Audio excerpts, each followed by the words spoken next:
So yeah, sometimes I video people in public that I don't know, an anomaly or something. And this man gets up next to me on the bus after I've seen this local person read the poem as you see it. And then this guy walks up acting like he's something that he's not. And then he gets on the bus with me. So I videotaped him.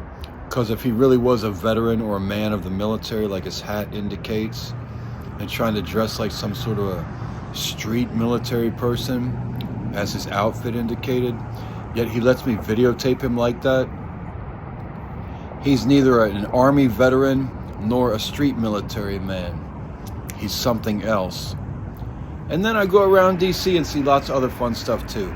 Hey, check it out. I'm over top of the Anacostia River right here, looking at some ice float going down. Of course, this is a tidal area. It's called brackish water, which means it catches the ocean tide and it'll rise and fall with high tide and low tide here, as well as down past the Frederick Douglass Bridge, which is right down there where those lights just blinked, right there. Around the corner is the Potomac.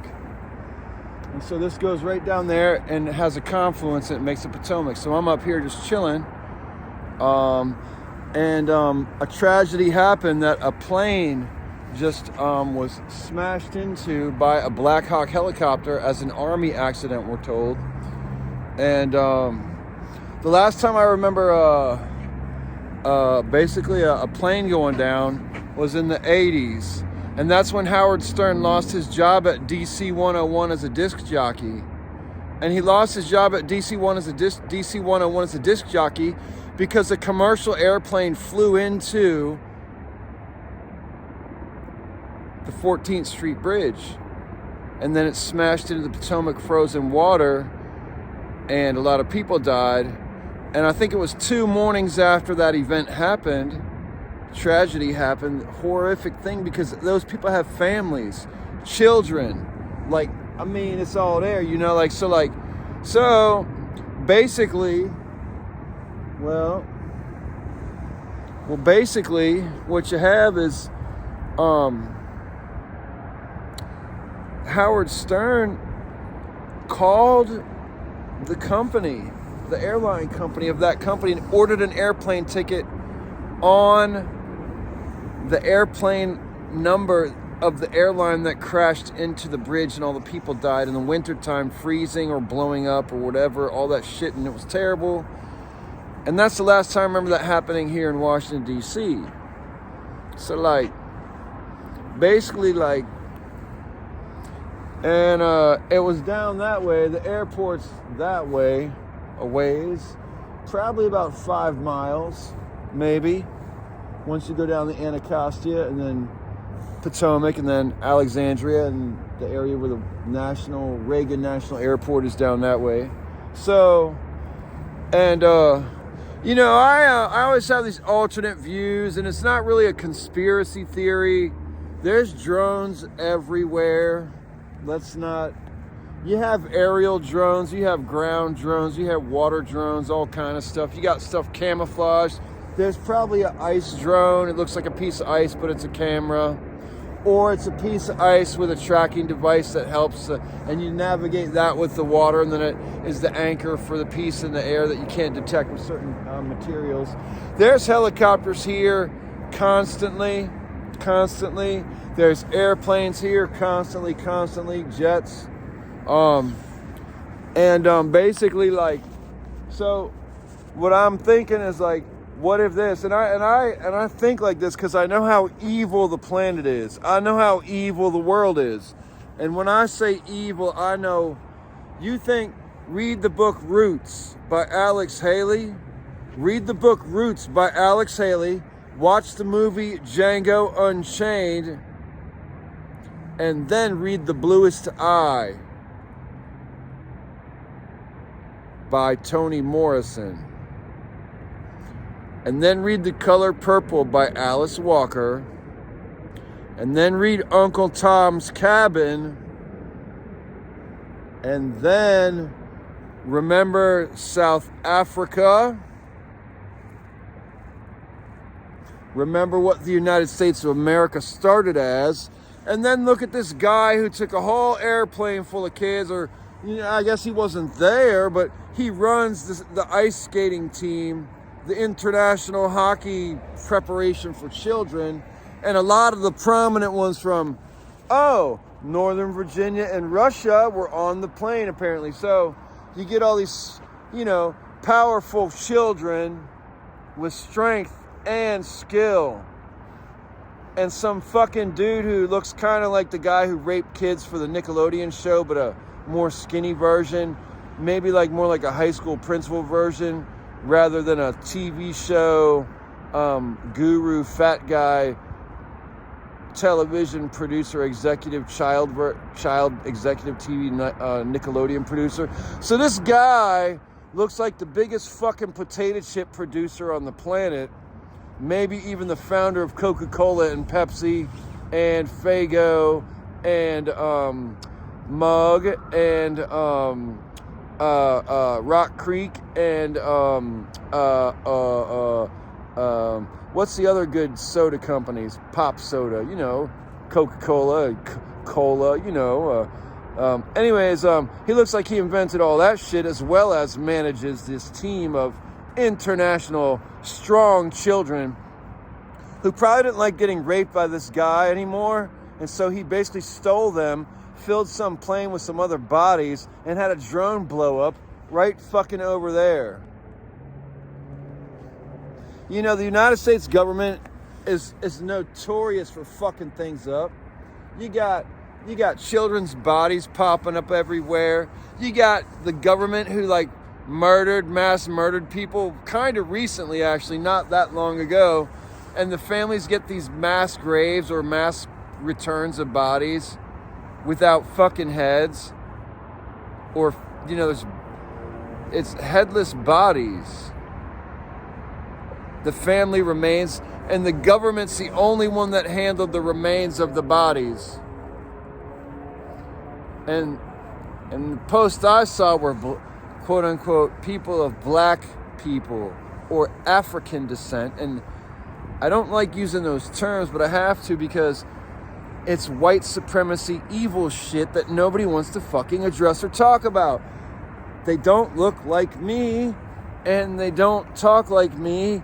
They look like the guys who are fucking scary and weird on TV in the movies like Who Framed Roger Rabbit, and like this guy who's the coach for the fucking ice hockey kids. Who coaches a bunch of kids that's not an ice hockey man in shape? That's like, I'm sorry to say this, but the Surgeon General from Pennsylvania most recently was an oversized man who dressed like a woman and wore makeup. Now, my biggest problem with that whole fucked up weird scenario for their, what is it called? The person who's in charge of their medical stuff for the entire state or Commonwealth of Pennsylvania, the Keystone State. What's it called? Surgeon General, yes. You can't have a overweight, obese, Jabba the Hutt person running your health society. You can't do it. You cannot. So I suggest from now on, if any of you parents have your fucking kids in these programs, like I used to kind of know somebody here, right? Look, I got my camera over the rail. I used to know somebody here, right? What's the funnest part? She had someone teaching skateboard at Spacey Cloud who couldn't even skateboard. And when I said, I don't skate that much, but I can skate better than her. She can't even skate, actually. She can do a bomb drop and do a couple of pushes. She can't even skate. And she was this woman who's Russian, was like, Nate, you don't have to skate to teach the skateboarding. I was like, yes, you do. Her shop has closed down since then, but that was years ago. But yeah, you actually do have to skateboard to teach skateboarding. So I'd say if your fucking kids are being taught by somebody who's not an ice skater or who's not a gymnast or not a swimmer or whatever fucking hardcore ass sport your child is pursuing for the Olympics, if it's some potato chip factory owner who also is an athlete, runner, or somebody who watches models or teaches acting, but they're really also a potato chip sponsor, or they have a good bikini bathing suit company, or they're also part of the Hugh Hefner Foundation, then you're dumb as shit for letting your kids be around them. And if you really take a closer look, everybody, you're going to find a lot of orphans have been left out for these fucks to just eat. And now you got the third, or you got I don't think it's ever stopped, but you got orphans gangstering on other orphans that are babies up until grandparent orphans, making sure the whole ship still stays afloat. Hee-haw, goodbye.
Hey, so I just came from Capitol Hill, you know what I'm saying?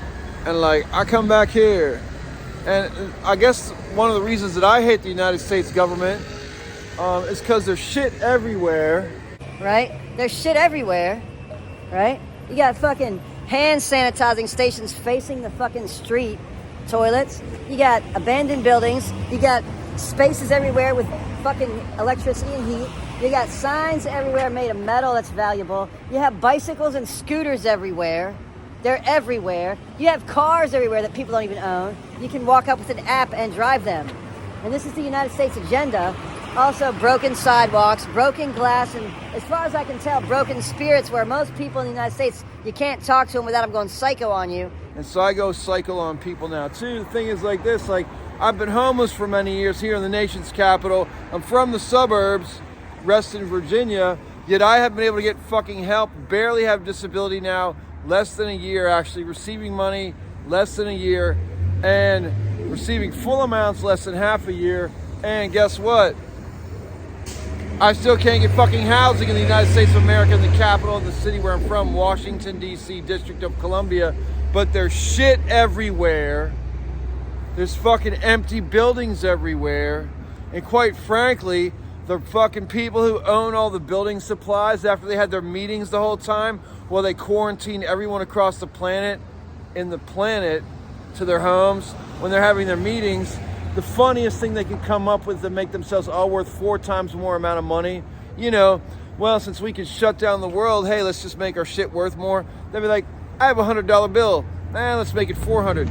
Everyone with a fucking warehouse and with a company like Hechinger or Tart, all these gigantic lumber companies and metal companies, all these folks, they just made their wealth 4 times as much. If you had a warehouse worth $10 million in lumber, now you have $40 million. Your employees don't get it, you get it. If you have 10 warehouses, instead of having 100 million, you have 400 million. Your employees don't get that extra 300 million or whatever, you get it. Now, you get it. When we bailed out the auto industry, we bailed out Walmart as well, I think, with 2 or 3 billion. The employees each got 1,000. That's less than $500 million. And then the owners got the other $2.5 billion. Are you feeling me? So that's why I hate the United States of America. How about you?